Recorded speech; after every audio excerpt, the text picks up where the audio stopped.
Eli stared at the glowing outline of the citadel as their ship hovered over the alien planet. The structure was enormous, a lattice of light and crystal floating above the surface, reflecting the two suns in colors that made his eyes water. He had seen pictures before, but nothing could prepare him for the reality. The citadel was alive in some way, almost breathing, as if the entire building were a single organism. It was a marvel of alien engineering, something no human had ever built. And yet here he was, a single human among beings whose technology and forms made humans look fragile. "Relax, Eli," his co-pilot Tessa said beside him. Her voice was calm, but her hands gripped the console tightly. "Remember, you're here to observe, to negotiate if possible. Don't make it worse by overthinking." Eli nodded, though he felt a strange mix of excitement and dread. Humans had come far in the last century, reaching other star systems, forming colonies, and building alliances with minor alien races, but this was different. The alien queen was known to be unpredictable, her intelligence vast, and her form ever-changing. She ruled her species with a combination of wisdom and fear. Many humans who had come before had failed to gain her trust. The ship's landing bay opened slowly, a smooth movement that seemed almost alive.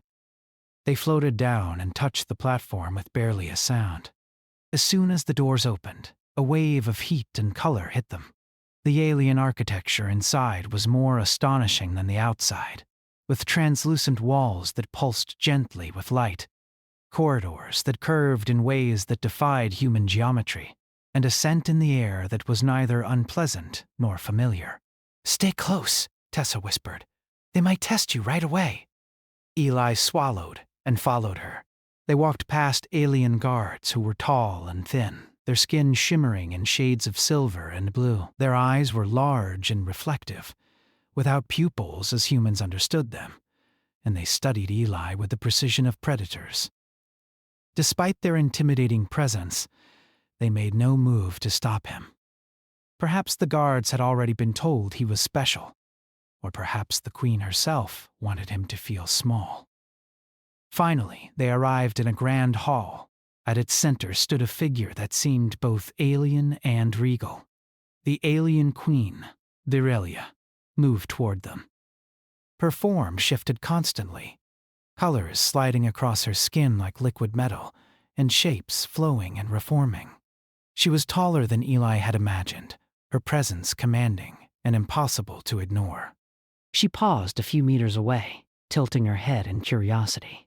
"You are human," she said, her voice melodic but with an underlying edge that made him tense. "I have heard of your species. You are different. Fragile, yet bold. Curious, yet unpredictable. Why do you come here?" Eli swallowed. He had practiced his words countless times on the journey, but now that the moment had arrived, the rehearsed speech seemed inadequate. "We come to understand," he said finally, his voice steady. "To learn about your people, your technology, and your ways, and if possible, to establish peaceful relations." Virelia's form rippled, almost as if she were smiling. "Understanding, yes. Curiosity is a human trait, I have noticed, and yet humans are also foolish. You have traveled far into the unknown, risking much for knowledge you do not yet fully grasp. Tell me, human, do you fear what you cannot understand?" Eli hesitated. The question was simple, yet profound. "Perhaps," he admitted. "But fear does not stop humans. We learn, adapt, and find ways to survive. That is how we have come this far." A silence followed, and Ellie could feel the weight of Aurelia's gaze. Then she moved closer, her colors shifting in patterns that made him feel dizzy. "And tell me, human, am I ugly to you?" The question struck him like a shock. He blinked, unsure if she was mocking him or testing him. Around them, the court seemed to hold its breath. Other aliens, their forms tall and elegant, watched with unreadable expressions. Some of them seemed amused, while others appeared annoyed. Eli felt a strange urge to respond carefully, to choose words that would please her, to show respect while avoiding offense. But something inside him resisted. Humans, he thought, had a quality that aliens often misunderstood. Honesty. They did not always speak to flatter or to manipulate. Sometimes, a human simply said what they felt. He laughed, a short, genuine laugh that echoed in the hall. Virelia paused, her form freezing in place for a brief moment. "You laugh?" she asked. "Do you mock me, human?" "No," Eli said, still smiling. "Not at all. I think it's strange. You are unlike anything I've ever seen." Beautiful. Terrifying. Impossible to categorize. Ugly. No. Not ugly. I think humans would be lucky to even begin to reach your level of beauty, even if we tried for centuries. Virelia's form shimmered, her colors swirling faster, a mixture of what could be called amusement and surprise. "Curious," she said. "You are not afraid to speak plainly. Most creatures, most humans, would fumble, would lie to protect themselves. But you do not fear your own truth." Eli's heart raced. He had not expected such a reaction. In his experience, humans could be underestimated in alien eyes. But here, his honesty was not only noticed, it seemed to matter. "I do not fear truth," he said simply. "We humans have learned that hiding from what we see only makes problems worse. At least, that is how I have always lived." Virelia studied him, her gaze intense. "Perhaps that is why you survive where others fail. Your species is fragile, yes, but you carry something unique, a resilience I cannot yet fully quantify. Curiosity. Courage, humor, honesty." She moved back slightly, and the court around them shifted, forming a wider circle. "You will have challenges here, human," she said. "You are not like us." You do not think as we do. Yet, I find your presence intriguing. "It will be most entertaining to see if your species can adapt to trials I will set before you." Eli felt a chill not of fear, but of excitement. Trials meant danger, yes, but also opportunity. Humans thrived when faced with the impossible. They found solutions others overlooked, relied on ingenuity and cooperation, and often turned weakness into strength. "I will do my best," he said, keeping his voice steady. "I cannot promise I will succeed, but I will try." "Good," Virelia said, her voice softening yet carrying an undeniable authority. "Try, human. Your efforts will reveal much, not just about you, but about your kind. Observe, learn, and survive. That is all I ask for now. But know this, your first test begins the moment you leave this chamber." Ellie and Tessa were guided out of the hall, past corridors that seemed to stretch impossibly, twisting and bending in ways that defied their understanding of space. Along the way, alien attendants explained nothing directly, only hinting at the dangers to come.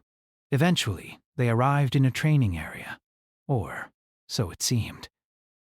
The floor shifted under their feet, lights pulsed like a heartbeat, and strange shapes hovered in the air, moving and reshaping themselves constantly.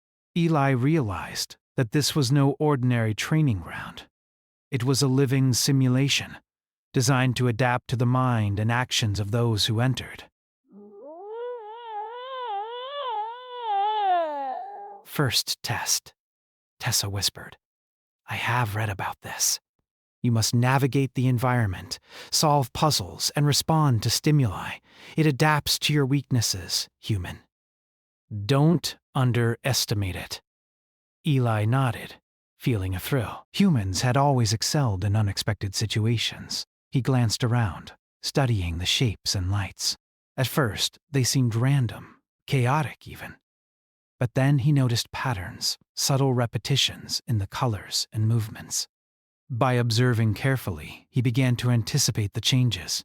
moving with caution, but also with creativity. Hours passed, though he did not know how long. The simulation challenged him with illusions, logical puzzles, and scenarios that tested his decision-making under pressure. He had to act quickly, rely on instinct, and sometimes trust his luck. With each success, he felt a growing confidence, not just in his own abilities, but in the potential of humans as a species. At one point, a floating shape seemed to mock him, morphing into a distorted version of Virelia's face. "Ugly," it whispered in her voice. Eli chuckled. The audacity of the simulation, trying to frighten him with something so abstract, only strengthened his resolve. He pressed forward, solving puzzles that combined reasoning, observation, and creativity. Finally, the lights dimmed, the shapes dissolved, and the simulation ended. Eli staggered slightly, exhausted but exhilarated. Tessa was beside him, smiling. "You did well," she said quietly. "Better than I expected." Eli allowed himself a small smile. "It was strange, but I think I understand a little more about her world now, and about what humans can do." As they were led back to the chamber, Eli thought about Virelia. She had asked a simple question, one that seemed personal. "Am I ugly to you?" But the answer had revealed much more than appearance. It had revealed perspective, honesty, and courage. It had revealed that humans, though small and fragile compared to many alien species, possessed something unique that could not be measured by size, strength, or even technology. He realized then that his journey had only just begun. The tests ahead would be harder, the stakes higher. But for the first time, he felt a deep sense of certainty. Humans were not weak, not in the way others thought. They were unpredictable, adaptable, and capable of surprising even the most powerful beings in the galaxy.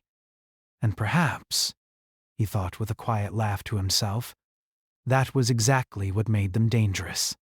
Eli stepped out of the chamber, his senses still reeling from the simulation. The air around him felt heavier here, as if the very atmosphere were alive and observing.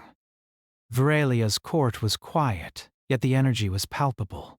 Every being seemed to move with purpose, their forms shimmering in colors that shifted with every emotion or thought. Humans could never fully understand such expressions, yet Eli found himself trying anyway, because in this place, understanding could mean survival. Tessa walked beside him, whispering, "The real test is about to begin." That simulation was just a warm-up. Eli took a deep breath. His body was tired, but his mind was sharp. Humans had a peculiar ability. Exhaustion often sparked ingenuity. He knew that, in the right moment, clever thinking could overcome even the strangest challenge. They were led through corridors that twisted like a spiral, impossible to follow without guidance. The walls pulsed, reacting to their presence. At one point, the floor shifted beneath their feet, forcing them to adjust their balance carefully. Eli had no doubt this was deliberate, a subtle test of attention and adaptability. Every detail mattered here. Finally, they entered a vast hall. Unlike the simulation, this was not an artificial environment. It was a natural space, a forest contained under a translucent dome, with strange plants and creatures that defied human biology. The colors were almost blinding, yet they were beautiful in a way humans could comprehend.